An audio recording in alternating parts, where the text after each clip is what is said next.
So today this video is about 10 what the fuck Danish culture things.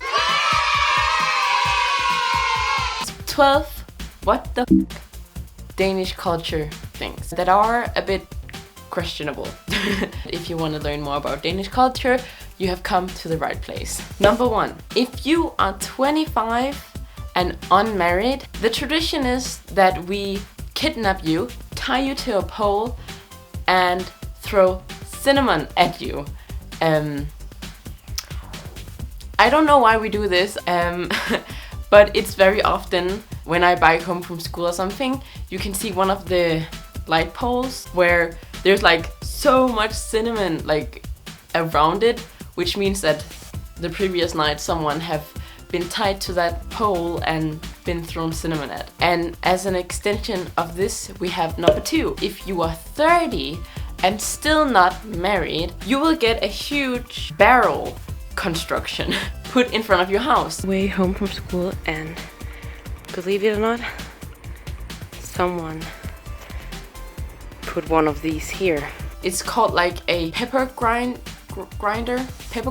or something we call it, and it can be all from like genitals to a man to an actual pepper grinder, you know, it can be everything. It used to only be a pepper grinder, but then people started being creative. Number 3, we don't really have Halloween here, but we have something that is I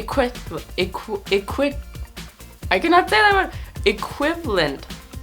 Equivalent to Halloween, which is called fastelavn, but without the scary trait, which is really sad because I really love the scary trait. That's why I love Halloween. But it is also mostly for younger people, so like from the age 1 to 12 maybe. The kids dress up in all kinds of costumes. They walk around from door to door and knock on the door, and then they have little bucket, but instead of candy we get money. And there's even a song you sing every time you go to each house. Then when you knock on the door and they open, then you sing the song while you shake your little bucket, and then they say "oh" after the song is finished, and then they give you a little bit of money. And I will sing the song, and I will put the English subtitles down here. It's a really weird song when you translate it. It's still weird in Danish. Baller op og baller ned og baller i min mave. Hvis jeg ingen baller får, så laver jeg ballade. But yeah, I don't really know what's up with all those buns in the song. But it's just the song. But the most weird thing about this tradition is you have a barrel. I don't know what's up with Denmark and all these barrels, but you have a barrel hanging, and then you stand in a line and you get like a bat, and then you hit the barrel until it breaks and candy falls out. Almost like a piñata, just like so much harder, because this is like a barrel made of wood, thick wood. But the up thing here is the background story. In old days when this tradition started, the tradition was that you put a black cat in the barrel, and then you hit the barrel until the cat is dead inside. And now we have made this into like a kid's tradition. Like, what? Nowadays we just cut out black cats in cardboard and then put it on the barrel instead. Number 4. I don't know, this is not like a tradition thing, but it's just more a thing that a lot of people who are not from Denmark always talks about, and that is like the age limit for things. In Denmark you're allowed to drink alcohol when you're 16, but that's only like beer and cider. And then when you're 18 you're allowed to drink like all the other kinds of alcohol, the more stronger alcohol. And the age where you're allowed to have sex is like 16 as well. However, we are not allowed to drive a car when we are 16 like in America. You need to be 18. 5. This tradition is actually something I'm gonna experience in like 2 months or something. And that is when you graduate school. I don't really know what this grade is equivalent to. It would be like kind of a mix of high school and college. Mainly college, I think. So when you graduate that before you go to university, the graduation tradition for that is kind of unusual to some people. We get like a special hat. But the weird thing here is after the graduation, you and your class gets on a truck. It looks like this. Then you stand in the truck and basically drive around town while partying, drinking, playing loud music and screaming at people. Like,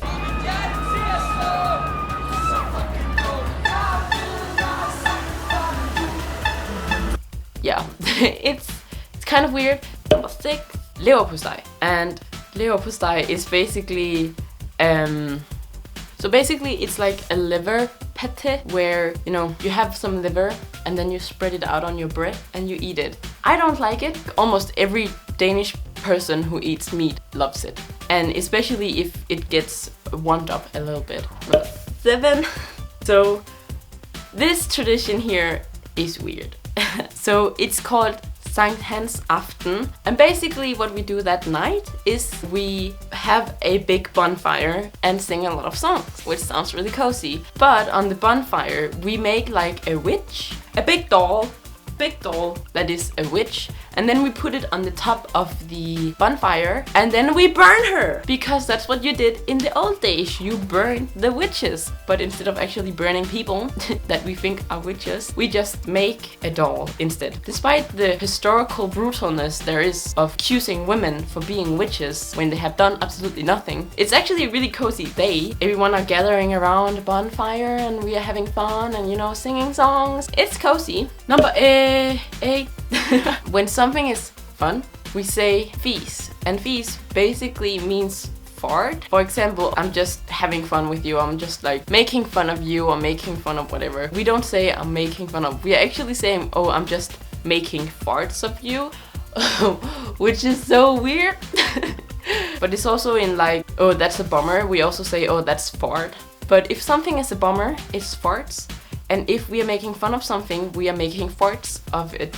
So yeah, that's something to remember if you come here. Number 9. So this one is when you kind of explain it to someone who's not Danish, they have a hard time grasping what it actually is. It's something that has to do with Christmas. It's something we call Nisse, which is only something you have in Denmark. They look like this. It's not Santa's helpers, and it's not like gnomes. They do not help Santa. They live in the attic and they eat rice pudding. It looks like this, and it's also like a Christmas dish that I only think you have in Denmark or only in Scandinavia, I'm not really sure. And then they do pranks. For example, when I was younger, I had like a little Nisse, and my mom, she would like, when I didn't look, she would like move him around. So I thought like he was moving, and she would like put food coloring in my yogurt. So I thought like, the Nisse did a prank on me by coloring my yogurt blue, you know, like those kind of things. And then also there's like a lot of Danish songs about them. Also a lot of the Danish Christmas decorations are often of these Nisse. Number 10. I have honestly not heard of this before, but my friend told me that a Danish tradition that you don't really do any other place is that at a wedding, the groom, you put him on a chair and then you take his sock off and then you cut the top part of the sock off. I don't really know why. Maybe it's a symbol. Who knows? Number 11. This is something that some of my international friends think are really weird. Basically, every New Year, when it's around midnight, we don't have like New Year's kiss and whatever, but we have another tradition that is that you get up on a couch or a chair, and then at 5 you start counting down. So you stand on it, and then it's like 5, 4, 3, 2, 1, and then you jump down from the chair or the couch as if you are jumping into the new year. I think it's a really funny tradition and I love doing it every new year. And number 12,